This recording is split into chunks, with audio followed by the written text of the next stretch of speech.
নমস্কাৰ অংকুৰিত অসম চাই থকাৰ বাবে ধন্যবাদ। 100 বছৰ অতিক্ৰম কৰিলে খালৈবাৰী প্ৰাথমিক বিদ্যালয়ে 1927 চনত স্থাপিত বিদ্যালয়খনে বৃহস্পতিবাৰৰ পৰা দুদিনীয়া কাৰ্যসূচীৰে শতবাৰ্ষিক উৎসৱ উদযাপন কৰে।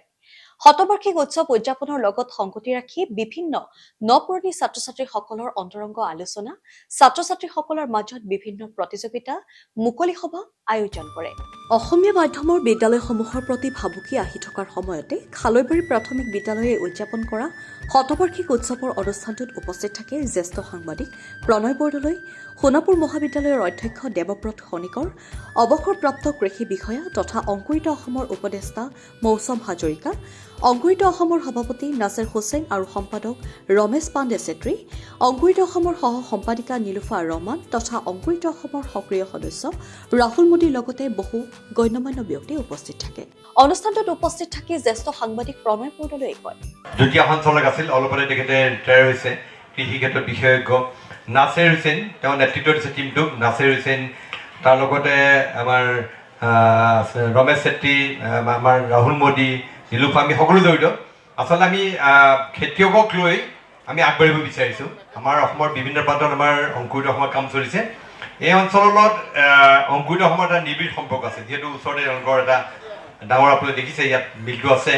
গতিকে এই অঞ্চলৰ আৰ্থসামাজিক বিকাশৰ কাৰণে, কৃষিখণ্ডৰ বিকাশৰ কাৰণে আমি আচলতে অংগীকাৰবদ্ধ। আপোনালোকে আমাৰ লগত আগবাঢ়িব পাৰে। নাছিৰহঁতে ইয়াৰ যুৱক যুৱতীক লৈ পেলাই আগবাঢ়িব বিচাৰিছে। আপোনালোক আহক, আমি সকলোৱে মিলি আমাৰ এই কৃষিখণ্ডক আগুৱাই নিওঁ।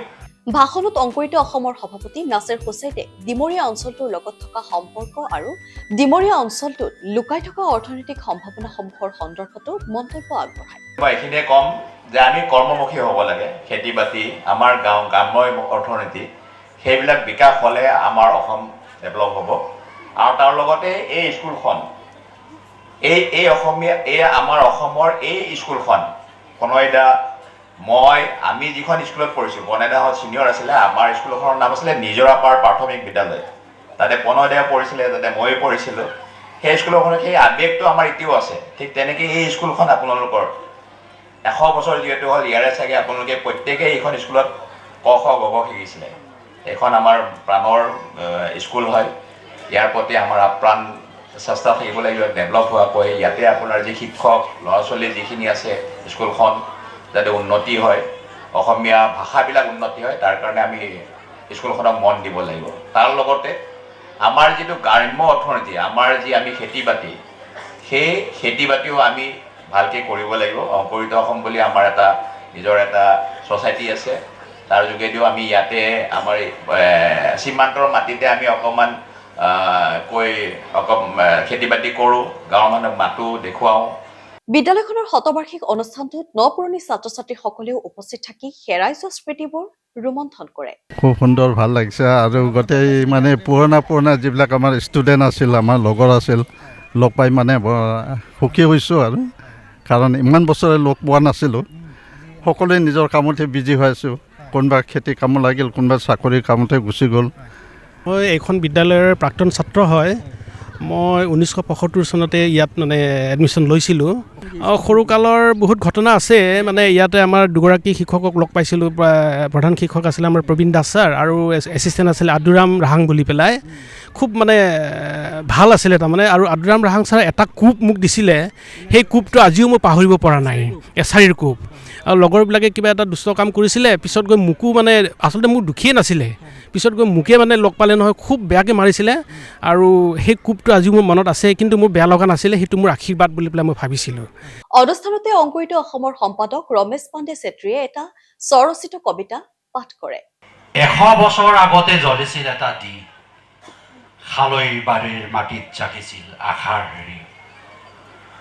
সৰু এখন পাঠশালাৰ পৰা আৰম্ভ হৈছিল জ্ঞানৰ পোহৰেৰে জীৱন গঢ়া হৈছিল।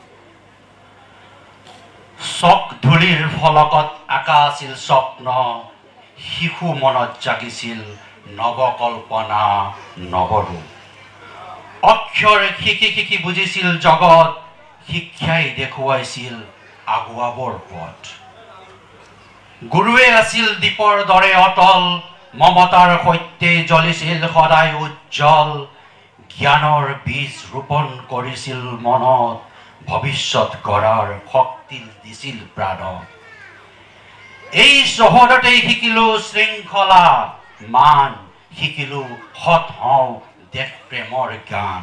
অনুষ্ঠানটোতে অঞ্চলটোৰ এজন প্ৰগতিশীল কৃষককো সম্বৰ্ধনা জনায়। আজি মোক এই খালৈবাৰী প্ৰাথমিক বিদ্যালয়ৰ শতবৰ্ষীয় অনুষ্ঠানে মোক কৃষক সন্মান এটা দিছে, সেইটো মই নথৈ আনন্দিত হৈছোঁ। অনুষ্ঠানটোত উপস্থিত হৈ অংকুৰিত অসমৰ সদস্যসকলো উৎফুল্লিত হৈ পৰে আৰু মনৰ ভাৱ প্ৰকাশ কৰে। এখন খালৈবাৰী প্ৰাথমিক বিদ্যালয়, এইখন শতবৰ্ষ গৰকা এখন বিদ্যালয়, আৰু এইটো যিটো এলেকাত এইখন বিদ্যালয় আছে, এখন সমন্বয়ৰ ক্ষেত্ৰত বিভিন্ন জাতি জনগোষ্ঠীৰ লোকে বসবাস কৰে, আৰু তাৰ মাজত 1927 চনতে এই বিদ্যালয়খন স্থাপন হৈছিলে। সেই তেতিয়াৰ পৰা এই বিদ্যালয়খনে এই এটা বিশাল এলেকাত শিক্ষাৰ পোহৰ বিলাই গৈছে। আমাৰ অসমীয়া মাধ্যমৰ বিদ্যালয়ৰ কদৰ লাহে লাহে কমি আহিছে, ইংৰাজী মাধ্যমৰ বিদ্যালয়ে গ্ৰাস কৰি পেলাইছে সমগ্ৰ এলেকা, আৰু আমাৰ বিভিন্ন প্ৰান্তত অসমীয়া মাধ্যমৰ বিদ্যালয় বন্ধ হ'বলৈ লৈছে। সেই অৱস্থাত এইখন বিদ্যালয় দেখিলোঁ, বিদ্যালয়খনৰ সামগ্ৰিক পৰিৱেশ বৰ সুন্দৰ, ইয়াত যিটো এলেকাত আছে এই তাৰ পৰিৱেশটো খুব ভাল লগা। গতিকে মই ভাবোঁ যে যিহেতু অসমীয়া মাধ্যমৰ শিক্ষা অনুষ্ঠানসমূহৰ প্ৰতি যিটো ভাবুকিৰ সৃষ্টি হৈছে, তাক আমি সকলোৱে মিলি প্ৰতিহত কৰিব লাগিব, আৰু এই ক্ষেত্ৰত এই এনেকুৱা বিদ্যালয়ে নিশ্চয় অৰিহণা যোগাব।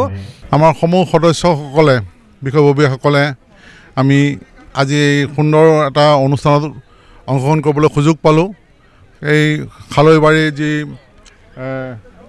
প্ৰাথমিক বিদ্যালয়ৰ 100 বছৰ হ'ল এটা অসমীয়া মাধ্যমৰ স্কুল, এই স্কুলখনৰ যিটো অনুষ্ঠান, এই অনুষ্ঠানত আমি আহি বৰ সন্তোষ পালোঁ এইকাৰণেই যে এই স্কুলখন গঢ় দিবলৈ এই অঞ্চলৰ ৰাইজৰ আগ্ৰহ অতি সুন্দৰভাৱে আমি দেখা পালোঁ, আৰু ইয়াৰ যিখিনি স্কুলখনৰ মান উন্নত কৰিবলৈ, বিশেষকৈ ইয়াৰ চৰকাৰীভাৱেও তেওঁলোকক দেখা গ'ল যে যি গুণোৎসৱ হয়, সেই গুণোৎসৱত তেওঁলোকৰ 3টা বছৰ ধৰি A গ্ৰেড আৰু তাৰপিছত আৰু 2টা বছৰত A+ মানে উন্নতি হৈ গৈ আছে। আজি খুব ধুনীয়া লাগিছে ইয়াতে আহি 100 বছৰীয়া খালৈবাৰী প্ৰাথমিক বিদ্যালয় 100 বছৰীয়া শতবাৰ্ষিকী অনুষ্ঠানত খুব ধুনীয়া, খুব ভাল লাগিছে।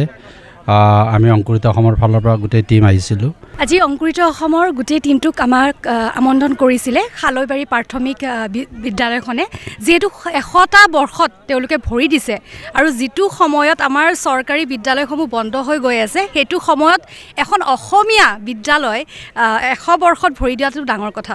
গতিকে আমি যিহেতু ইয়াৰে আমাৰ এইটোৱে হৈছে কৰ্মস্থলী খালৈবাৰী, গতিকে খালৈবাৰীৰ ৰাইজে যাতে শিক্ষা ব্যৱস্থাটোৰ ওপৰত গুৰুত্ব দিয়ে, উঠি অহা নৱপ্ৰজন্মখিনিৰ ওপৰত যাতে গুৰুত্ব দিয়ে। আনফালে বিদ্যালয়খনৰ বৰ্তমানৰ প্ৰধান শিক্ষয়িত্ৰী বৰ্ণালী শইকীয়াই ভৱিষ্যতৰ দিনত বিদ্যালয়খনক অঞ্চলটোৰ ৰাইজৰ সহযোগত আৰু আগুৱাই লৈ যোৱাৰ কথা ব্যক্ত কৰে। ছাত্ৰ ছাত্ৰীসকলক আগুৱাই নিবৰ কাৰণে যত্ন কৰিম, অকল শৈক্ষিক দিশতেই নহয়, যিহেতু অকল আজিকালি শৈক্ষিক দিশতে আগুৱাই নিলেই নহ'ব, সকলো দিশতে সহায় সহযোগ, ৰাইজৰ সহযোগ লৈ আৰু কৰিয়ে আছে তেওঁলোকে, আগুৱাই নিবলৈ যত্ন কৰিম, যাতে এখন মানে ভৱিষ্যতে ছাত্ৰ ছাত্ৰীসকলে সুনাগৰিক হৈ দেশৰ বাবে কাম কৰিব পাৰে। পৰিকল্পনা ইতিমধ্যে তেনেকুৱা ধৰি লওক আলোচনা কৰি থকা হৈছে, আৰু বিভিন্ন ধৰণৰ অনুষ্ঠানৰ লগতো কথা পতা হৈছে, বিভিন্ন ধৰণৰ প্ৰতিযোগিতামূলক ধৰি লওক কুইজ প্ৰতিযোগিতা তেনেকৈ কৰাও হৈছে বাৰু। আমাৰ বিদ্যালয়ৰ পৰা ব্লক লেভেল কুইজ কম্পিটিশ্যনত এবাৰ 2য় পুৰস্কাৰ পাইছে। তেনেকৈ আপোনাৰ এখন প্ৰাইভেট স্কুল আছে ওচৰতে, এগনেছ স্কুল, ইংলিছ স্কুল, তাত গৈ আমাৰ বিদ্যালয়ৰ পৰা বিহু শ্ৰেষ্ঠ দল হিচাপেও নিৰ্বাচিত হৈছে।